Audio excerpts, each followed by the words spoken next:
Hello viewers, SB tech Bangla সকলকে স্বাগতম। আজকের ভিডিওর মূল বিষয়বস্তু হচ্ছে নতুন করে স্পোর্টসে রেজিস্ট্রেশন করুন। কিভাবে নতুন করে স্পোর্টসে রেজিস্ট্রেশন করতে হবে আজকে স্টেপ বাই স্টেপ সবটুকু দেখাবো।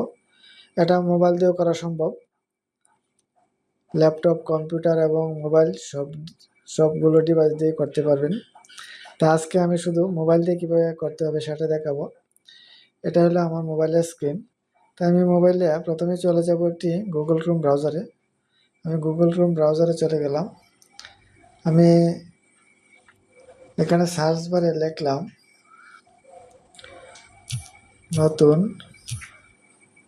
নতুন করি, এখানে লিখে সার্চ দিলাম। এখানে চলে আসছে নতুন করি স্পোর্টস বাংলাদেশ ক্রীড়া উন্নয়ন। আমি এখানে ক্লিক করব। এখানে ক্লিক করার পরে এখানে আছে তৃণমূলের প্রতিভা থেকে আগামী চ্যাম্পিয়ন। নতুন করে স্পোর্টসের মাধ্যমে আমরা তৃণমূল পর্যায়ের 12 থেকে 14 বছর বয়সী শিশু কিশোরদের সুপ্ত ক্রীড়া প্রতিভা অন্বেষণ করছি এবং রাষ্ট্রীয়ভাবে তাদের অনন্য বিকাশের জন্য এক টেকসই প্ল্যাটফর্মে তৈরি করছি। তা আগামীর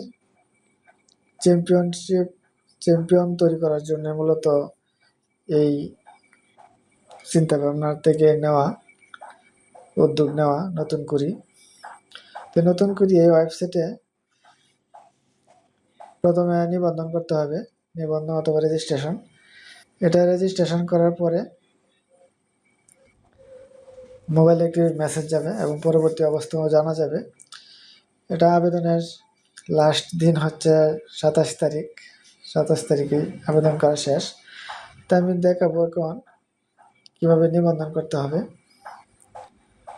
তো নিবন্ধনে যে এখানে আছে নিবন্ধনে ক্লিক করব।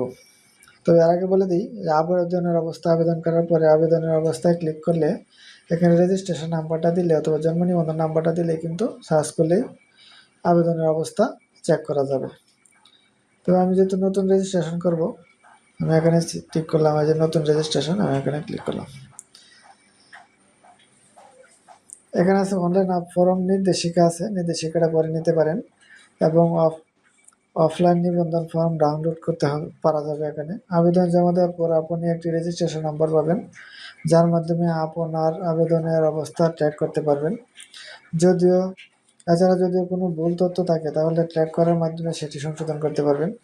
আবেদন সম্পন্ন হলে আপনার কেলোয়ার নিবন্ধন ফর্ম কেলোয়ার কপি ডাউনলোড করে নিতে পারবেন। রেজিস্ট্রেশন সম্পন্ন করে প্রিন্ট কপি সাথে রাখুন এবং 28-29 এপ্রিল 2026 তারিখে আপনার নির্ধারিত স্থানীয় উপজেলা শিক্ষা থানা পৌরসভা প্রাথমিক ব্যাচে অংশগ্রহণ করুন। রেজিস্ট্রেশনের শেষ সময় হল 27 এপ্রিল। উপজেলা দল গঠন 28 থেকে 29 এপ্রিল। জেলায় দলের তালিকা প্রেরণ 30 এপ্রিল এবং জেলা পর্যায়ে প্রতিযোগিতা 2 মে।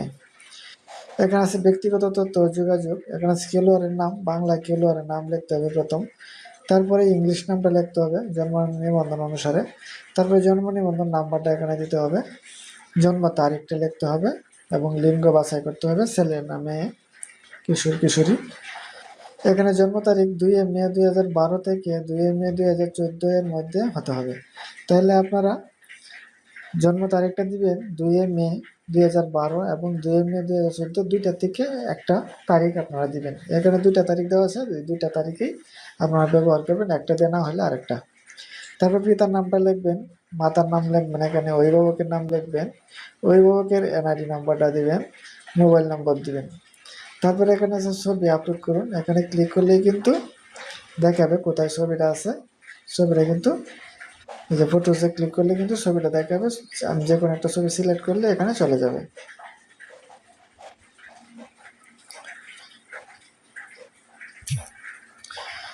ছবি আপলোড করার পরে ছবিটা হতে হবে 2 MBর ভিতরে। তারপরে আছে শিক্ষা প্রতিষ্ঠানের প্রয়োজনীয় কাগজপত্র। শিক্ষা প্রতিষ্ঠানের নাম লিখতে হবে, এখানে শ্রেণী লিখতে হবে, রোল নম্বর লিখতে হবে। তারপরে জন্ম নিবন্ধনটা এখানে আপলোড করতে হবে, জেপিজি, পিডিএফ যেটাই হয়, পিএনজি যেভাবে দেওয়া যাবে। সর্বোচ্চ মেগাবাইট হতে হবে 2 ভিতরে। অভিভাবকের এনআইডি কপিটাও সেভাবেই আপলোড করতে হবে। প্রতিষ্ঠানের একটি প্রত্যয়নপত্র লাগবে, এটা আপলোড করতে হবে এখানে। তারপরে এখানে আছে শিক্ষা প্রতিষ্ঠান প্রত্যয়নপত্র না থাকলে তা সংগ্রহ করে খেলার দিন অবশ্যই মূল কপি প্রদর্শন করতে হবে। স্থায়ী ঠিকানা সিলেক্ট করতে হবে, জেলা সিলেক্ট করতে হবে, উপজেলা সিলেক্ট করতে হবে, ইউনিয়ন সিলেক্ট করতে হবে। তারপরে যদি স্থায়ী ঠিকানা খেলার স্থান যদি একই হয় এখানে টিক মার্ক দিলে কিন্তু হয়ে যাবে, আর নইলে সিলেক্ট করে দিতে হবে। ইভেন্ট, এখানে অনেকগুলো ইভেন্ট আছে, আপনার যে কোনো একটা ইভেন্ট দিবেন, যে কোনো একটা ইভেন্ট। তারপরে দ্বিতীয় ইভেন্ট, দুইটা খেলায় অংশগ্রহণ করা যাবে, দুইটা দেওয়া যাবে। এগুলা দেওয়ার পরে আবেদন জমা দিন এবং সংরক্ষণ কোণে ক্লিক করলে কিন্তু আমার রেজিস্ট্রেশন করা শেষ। তারপরে বর্তমান অবস্থান সম্পর্কে রেজিস্ট্রেশন নাম্বারটা দিয়ে জানা যাবে। এখানে আমাকে অনেকেই ইনবক্সে জানিয়েছে যে নিজের আবেদন নিজেই করা যাবে নাকি প্রতিষ্ঠানের মাধ্যমে করতে হবে। নিজের আবেদন নিজেই করতে পারবেন মোবাইলে অথবা কম্পিউটারে। আমি এখন মোবাইলেই দেখাচ্ছি, মোবাইলে করতে পারবেন আমি যেভাবে দেখিয়েছি। এবং আপনারা প্রতিষ্ঠান থেকে একটা প্রত্যয় নিয়ে নিজেই করতে পারবেন আবেদন, কোনো সমস্যা হবে না। যেভাবে দেখিয়েছি এভাবে আবেদনটা করতে পারবেন, কোনো প্রতিষ্ঠানের দরকার নেই, প্রতিষ্ঠানের নামটা দিয়ে দিলেই হবে শুধু। এভাবে আপনারা আবেদনটা করে ফেলবেন, আমি যেভাবে দেখিয়েছি সেভাবেই নির্ভুলভাবে আবেদন করতে পারবেন, কোনো সমস্যা হবে না।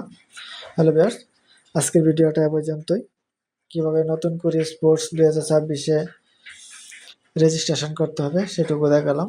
আমার চ্যানেলে নতুন না থাকলে চ্যানেলটা সাবস্ক্রাইব করে রাখবেন, যাতে পরবর্তী ভিডিও আপলোড হতে তাতে নোটিফিকেশন